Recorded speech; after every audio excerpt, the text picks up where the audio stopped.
السلام علیکم قدرمنو. زموږ د نن موضوع د بزګر. زه غواړم چې د بزګر په اړوند باندې تاسو ته خبرې وکړم.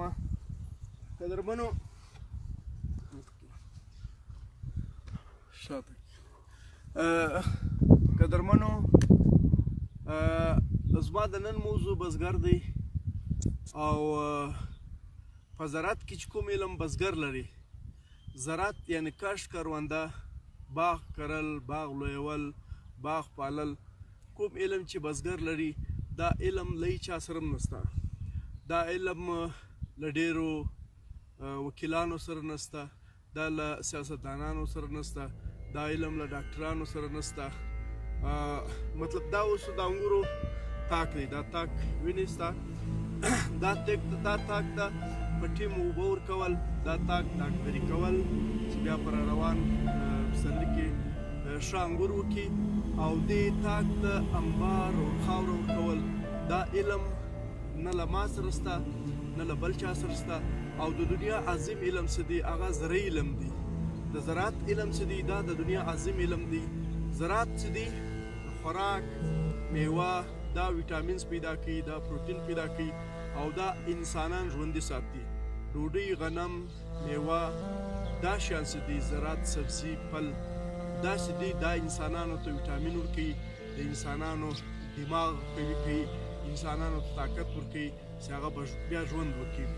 نو قدرمنو، خبره مې دا کوله، زه دا وایم چې د دنیا عظیم انسان چې دی هغه بزګر دی. په دنیا کې د دنیا عظمت چې دی، ښایست چې دی، هغه بزګر دی. دا دنیا چې شنه او زرغونه ده، په دې دنیا کې چې میوې دي، انګور دي، بادام دي، په دې دنیا کې چې غنم دي، سبزي دي، مولی دي، ګازرې دي، دا ټول د بزګر له برکته دا شیان میوې شنې کېږي، جوړېږي، بیا یې راوړي بازار ته، بیا یې عالمان خوري، بیا یې ملایان خوري، بیا یې وروره سیاستدانان خوري، بیا یې عسکر خوري، بیا یې پاچاهان خوري، بیا یې وکیلان خوري، بیا یې ججان خوري.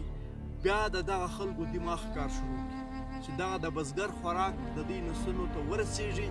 بیا د دنیا د عالمانو، ساینسدانانو، پوهانو، شاعرانو دماغ کار شروع کړي. یو عاشق چې وږی وي، هغه لیلا نه ده په یاد، نه لیلا ویني. چې موړ سي نه سي موړ سي، بیا دته لیلا او جانان ورپرې یادېږي. یو شاعر تر هغو پورې شاعري نه سوی کولی چې نه سي موړ سي، بیا دی شعر لیکي. یو وکیل تر هغو پورې عدالت ته نه ځي چې نه سي موړ سي، سهار ناشته وکړي، ډوډۍ وخوري، بیا دی ځي عدالت ته. یو جج پر چوکۍ نه کښېني، قاضي چې نه سي موړ سي، ډوډۍ وخوري، بیا له هغه بعده دی چې دی خپل فیصلې کوي، خپل قضاوت کوي. یو سیاستدان چې ډوډۍ وخوري، په نس موړ سي، له هغه بعد بیا دی سیاسي جلسې کوي، بیا دی سیاست کوي. یو باچا چې نس موړ سي، بیا دی راځي، بیا خپله پاچاهي کوي. د هر انسان ضرورت چې دی هغه بزګر دی. له بزګره بغیره دنیا چې ده هغه نامکمله ده. د بزګر طاقت ټوله دنیا چلوي. د بزګر دغه بیلچه دنیا چې ده دنیا ته ژوند ورکوي. نو زما د خبرې مقصد دا دی چې قدرمنو، بزګر یو عظیم انسان دی. بزګر د دنیا عظیم عالم دی.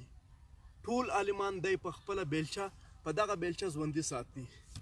باغونه روزي، کروندې کري، خوراک پیدا کوي، غنم پیدا کوي، دنیا ژوندۍ ساتي، دنیا ته ویټامین پیدا کوي، د دنیا دماغو ته طاقت، پاور پیدا کوي.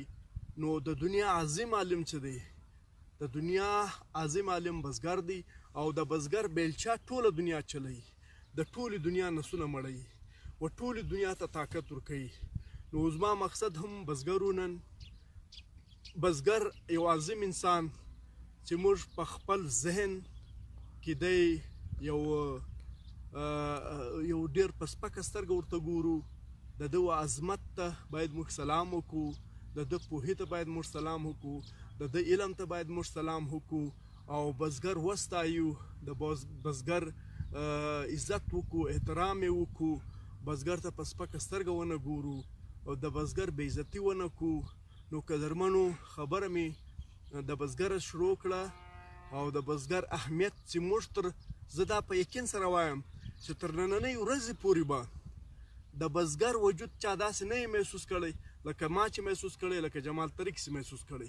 څومره چې ما د بزګر عظمت، د ده لویي، د ده علم محسوسه کړی دی، او تاسو ته هم د دې ثبوتونه درکړل، هیڅ چا به داسې نه یې محسوسه کړی. او چې څومره ښایسته خبره ما د بزګر په کردار کرکټر وکړله، تر دې مخه به هم بزګر چا داسې نه یې ستایلی. نو قدرمنو، هغه ټول عظیم کردارونه، هغه ټول عظیم انسانان چې موږ وژلي دي، چې موږ په دغه معاشره کې په بې عزته سترګه ورته ګورو، د دغه خلکو عظمت به راژوندی کوو، د دغه خلکو مقام به جوړوو او دوی ته به احترام ورکوو. بزګر د دنیا عظیم انسان، ستر عالم، ستر سړی دی، باید د ده او د ده د بیلچې احترام وسي. یو جان مننه، الله مو خوشحاله.